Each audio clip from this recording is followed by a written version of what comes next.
थोड़ा थ्योरेटिकल तरीका है समझने के लिए, लेकिन जब करते हैं तो बच्चों को आप बता सकते हैं जी। चलिए नेक्स्ट एग्जांपल में बढ़ते हैं। नेक्स्ट एग्जांपल क्या दिया गया है कि calculate the pH of A buffer solution prepared by dissolving 10.6 gram Na2CO3 in 500 ml of an aqueous solution containing 80 ml of 1 molar HCl। Sodium chloride आपका कार्बोनेट है Na2CO3, सोडियम कार्बोनेट। अभी sodium carbonate in aqua solution containing 80 ml of 1 molar HCl, ठीक है। तो ये Na2CO3 हम लिखेंगे भाई इन दोनों के मिक्सचर से बन रहा है बफर, Na2CO3 प्लस HCl, क्या बनाएगा ये हमारा NaHCO3 प्लस NaCl।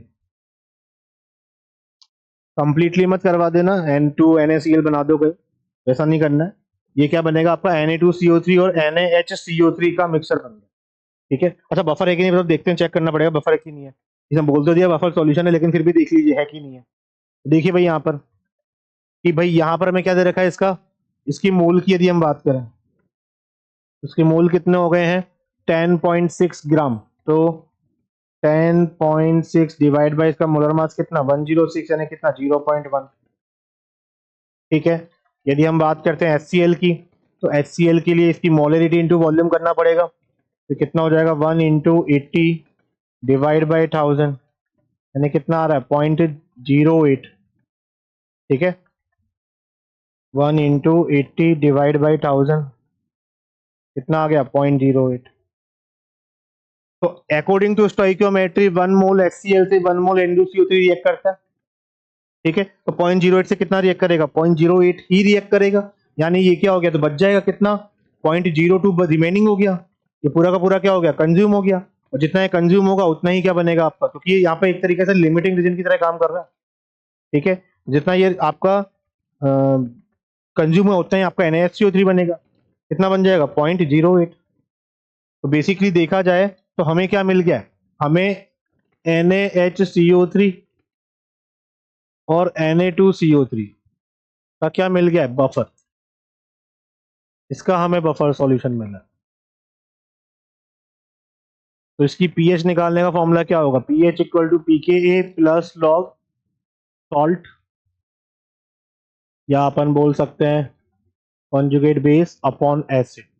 यहाँ पर आपका ये HCO3 माइनस और CO3 माइनस 2 उसके कॉन्जुगेट बेस का मिक्सचर एक तरीके से ही है, ठीक है। तो ये पीएच निकालने का तरीका आप निकाल सकते हैं। यहाँ से क्या आ जाएगा पीएच, पीके की वैल्यू कितनी दे रखी है तो आप निकाल सकते हैं यहाँ से पीके वैल्यू कितनी आएगी, पीके वैल्यू 11 माइनस लॉग 6 करेंगे, कैलकुलेशन तो आपको आती है, कितना हो जाएगा 11 माइनस लॉग 6, ये 10 पॉइंट लॉग 6 की वैल्यू कितनी होती है 0.78, तो 10.22, तो 10.22 प्लस लॉग कितना हो जाएगा ये आपका Na2CO3 0.02 डिवाइड बाय 0.08, ठीक है। तो pH इक्वल टू 10.22 प्लस, अच्छा यहां पर हम ध्यान दें तो ये कितना हो गया आपका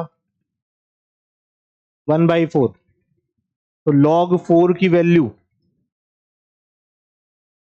माइनस हो जाएगा, माइनस log 4 0.6,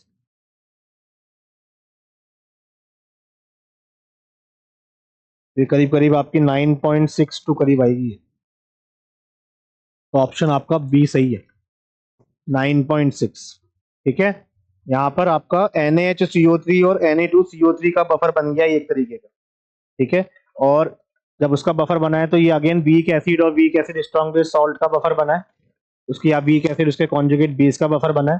तो हमें यहाँ पर सिंपली बोलना क्या होता है बच्चों की, आप रिएक्शन लिखिए, जो भी आपको दे रखा है आप रिएक्शन लिखिए, और रिएक्शन में जो डेटा दे रखा है उसके हिसाब से चेक करिए कि आपका क्या कंप्लीटली न्यूट्रलाइजेशन हो रहा है या कुछ बच रहा है, जो भी दिख रहा है बचेगा वो आपको दिखेगा वहां पर, ठीक है। तो ये यहाँ साफ साफ दिख रहा है कि यहाँ पर आपका Na2CO3 और NaCO3 बच रहे हैं, इनका बफर सॉल्यूशन बन रहा है, ठीक है। ये आपका एज ए वीक एसिड का क्या काम कर सकता है, तो ये उसके कॉन्जुगेट बेस की तरह काम करेगा, ये एसिडिक बफर सॉल्यूशन की तरह आप यहाँ ट्रीट करवा सकते हैं, ठीक है।